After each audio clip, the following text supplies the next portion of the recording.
Hi, I'm Chuck Dorsett for Weaver Leathercraft, and this is the Leather Element. If you've got a good question for us or a good idea for a Leather Element, drop it in the comment box below. And let me say right now, thank you so very much for your gracious comments, great questions, and excellent ideas for Leather Elements.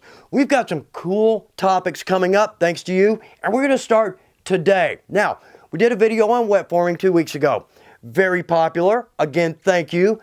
So we're going to step that up. We learned how to make a pouch or a pocket or a basic shape.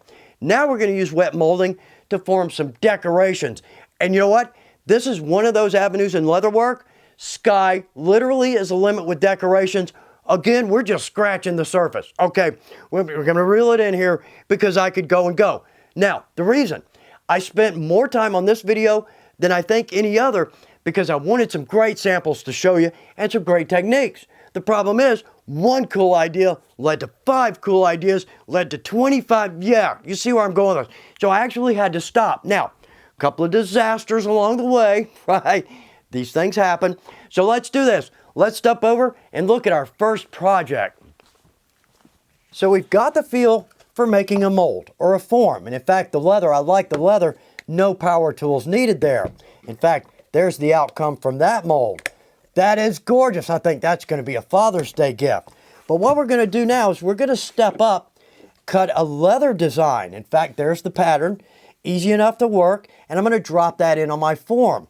Problem is if I'm going to make a pouch with this and I put that in the pocket, we're never going to see it, right? So let's step over to our flap. Drop that in. Now, this is about a 4-ounce leather.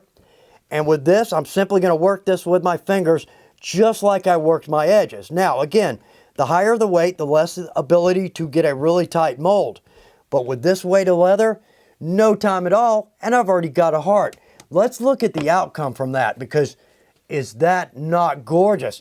In fact, as soon as I made that, my wife grabbed it, almost wouldn't let me have it back, long enough even to do a short leather element. But with that too, we can add a stamp in there because we've got more than enough body.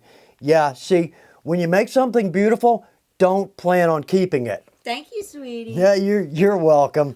All right, so anyway, back to stamps. We've got enough body here to where we can stamp in our wet leather and add a stamp as a decoration as well. All right, let's clean this up, step over to our next pouch.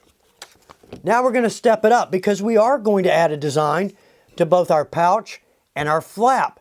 Very cool. So all I've done here is I've taken my actual pattern and I've cut into it. From that, I've simply cut 2 leather strips and glued those on. Same with my flap. In fact, that's a piece of leather. So right there, 2 simple bands. What's the outcome to this? Look at that cool pouch. And like I said, we're just scratching the surface here. We could do a full border all the way around. We could add corner decorations. No end to the possibilities, okay? Cool design. Let's take this up another step. Now, this one's going to look very complicated. It isn't. And in fact, if you're thinking diamond plate, that's exactly right. So all I've done here, simply taken a piece of paper and drawn in a diamond pattern, and I've cut out every other diamond. These bands are 1/2 inch. That'll get you started. So with that, what I can do is draw a grid onto my block and lay in my diamonds. All right, your next thought, it's going to take forever to cut all those diamonds. No, actually it isn't.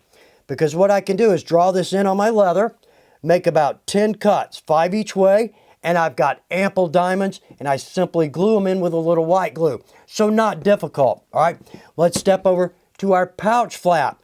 How cool is that? All right, first sample on this. Right there. Diamond plate, is that not gorgeous? Going to try to get a good camera shot of that. But I've dropped in a small antique nickel spot.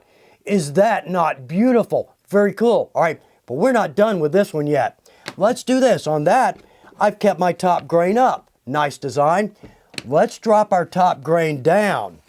Look at that. Is that not a cool pattern? All right, let's look at a pouch made that way. How cool is that design? Is that not beautiful and unique? And again, unlimited possibilities. All right, one more to look at. Not really stepping up from here because this is cool. But we're going to look at something else, another way to add in some decoration. Now, I was a little bit hesitant to use these two projects for examples, simply because they've been to a lot of shows and demos, starting to get a little rough. In fact, that's just a pouch with no hardware. We'll do a video on that. But it makes a great point, because right here, I've got these simple curls. Very easy to do. All this is just baling wire from a hardware store glued onto leather.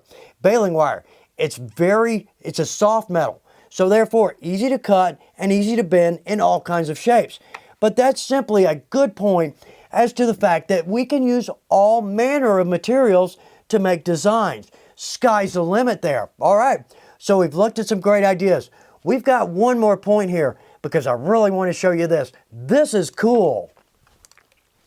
Now, as crafters, a clicker may not be in the budget. No issue. We could do every bit of this by hand. But if you're new to leather, a clicker is simply a die press. We can cut with it and we can emboss with it. But there's one more thing we can do with it. So let's drop in a little spacer. I've taken out my cutting block. I'm going to drop in my pattern. And let's drop in our leather, wet leather. In fact, you know what? Let's flip that over, top grain down. Square that. Now, it's best if I overcut this a little bit and then trim to size. But that's okay. We're going to go with it where we are. I'm going to take some foam. And I want as little texture as I can on that. Right here, we're going to top gray, or to sky, so it doesn't really matter. But let's do this. Let's drop that in, crank that down. Let's leave that there for about 15 minutes. Okay, we've given that some time. Now, at some point, the weight of the leather will take as much mold as possible. But at the same time, our leather's not going to dry while it's on our press. But let's take a look at our outcome. Wow, look at that. Is that not crisp and clean? Beautiful. So yes, a great time-saving device. Good for cutting, good for embossing, and good for molding. Like I said, there is no limit to the creative possibilities here. We've just scratched the surface, but I hope it's enough to get your gears turning, coming up with all kinds of creative possibilities. Now, two more quick points. We've got a video out on making a traditional sword and dagger scabbard. Simply wet form. That's all that is. Now, one more. I don't know if this is cool or creepy. Jury's still out on this one. But this is a pouch. This is wet molded from a styrofoam head from any craft store. I don't know if it's cool or creepy, but that sure is a cool technique, right? Well, I hope this gets you rolling. Thanks for taking time to watch The Leather Element. Good luck with your projects.